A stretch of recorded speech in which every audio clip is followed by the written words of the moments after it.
Good morning everyone, welcome to UPSC unstoppables. My name is Priyanka.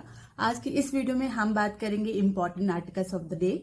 आज है 30th of November. आगे बढ़ने से पहले please subscribe to this channel. चलिए बात करते हैं सबसे पहले आर्टिकल की। सबसे पहले आर्टिकल में पेंडेंसी ऑफ केसेस की बात की गई है कोर्ट में। ये particular article GS paper number 2 के लिए रेलिवेंट है। रिसेंटली में सुप्रीम कोर्ट में एक प्ली फाइल की गई है जिसमें पिटिशनर ने सजेस्ट किया है कि हायर पेंडेंसी ऑफ केसेस को सॉल्व करने के लिए हाई कोर्ट और डिस्ट्रिक्ट कोर्ट की जो जुडिशियल स्ट्रेंथ है, जो नंबर ऑफ जजेस हैं, उनको डबल कर दिया जाए। However Chief Justice of India ने सजेस्ट किया है कि ये जो सोल्यूशन है इससे पेंडेंसी ऑफ केस नहीं एड्रेस होगा। According to our data, more than 3.5 crore cases are pending across the Supreme Court, high court and subordinate courts in India. What are the reasons? What are the common reasons which has led to the higher pendency of cases? Number one, shortage of judges in high court. Second, slower disposable rate of cases. Third, widened scope of Supreme Court. Fourth, there is delay in appointment. चलिए देखते हैं next article. Next article में दो species के बारे में mention किया गया है। मणिपुर में एक्सोटिक मीट को लेके बेटिंग और गैम्बलिंग चल रही है, वो न्यूज सामने आई है। इस पर्टिकुलर आर्टिकल में दो स्पीशी के बारे में मेंशन किया गया था। चलिए देखते हैं इन दोनों स्पीशी के बारे में। ये दोनों स्पीशी प्रीलिम्स के लिए बहुत ही ज्यादा रेलेवेंट है। सबसे पहले स्पीशी का जो नाम है वो है बियर कैट, जिसे हम बिन तोरंग के नाम से भी जानते हैं। ये particular species IUCN red list में वल्नरेबल कैटेगरी में लिस्टेड है।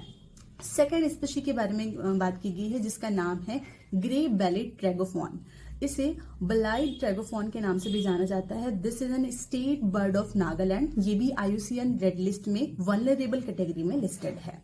चलिए बात करते हैं नेक्स्ट आर्टिकल की। नेक्स्ट आर्टिकल है वोटर डेटा थेफ्ट केस और कोरोना ऐप के बारे में। ये particular article GS paper number 2 polity issues related to election और प्रीलिम्स के लिए रेलिवेंट है।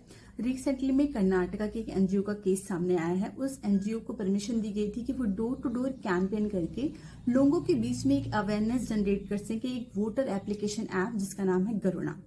लेकिन under the guise of spreading awareness, this particular NGO has been accused to steal the personal information such as voter ID, Aadhaar card etcetera. इतना mass large scale में जो data theft हुआ है, ये मिसयूज हो सकता है, ये किसी लार्जर इलेक्टोरल फ्रॉड का पार्ट हो सकता है।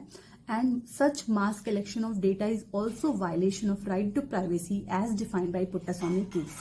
Garuda app has been launched by election commission of India. ये एक digital mapping of polling station के बारे में है। चलिए बात करते हैं नेक्स्ट आर्टिकल के बारे में। नेक्स्ट आर्टिकल में डीकार्बनाइजेशन के बारे में मेंशन किया गया है। ये particular article GS paper number 3 environment और प्रीलिम्स के लिए रेलिवेंट है। सबसे पहला क्वेश्चन, डीकार्बनाइजेशन होता क्या है? डीकार्बनाइजेशन एक टर्म है जिसे यूज किया जाता है जब भी हम एटमॉस्फेयर से CO2 कार्बन डाइऑक्साइड को रिमूव या फिर रिड्यूस करते हैं।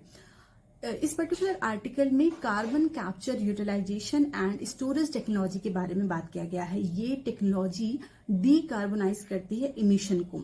इमिशन कहाँ से? जो हाई पॉल्यूटिंग सेक्टर्स हैं जैसे कि coal powered power plants, petrochemicals, fertilizer sector etcetera.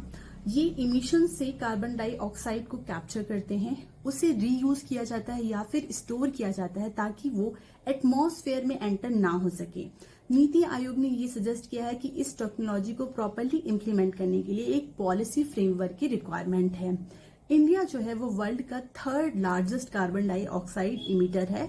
India ने प्रॉमिस किया है कि हम अपने इमिशन को नेट जीरो करेंगे बाय 2070। सो इस डायरेक्शन में इस टेक्नोलॉजी को प्रॉपरली इम्प्लीमेंट करने की जरूरत है। आज के लिए इतना ही, कल मिलेंगे इसी टाइम पे। Thank you so much. Please don't forget to subscribe to this channel. Thank you so much.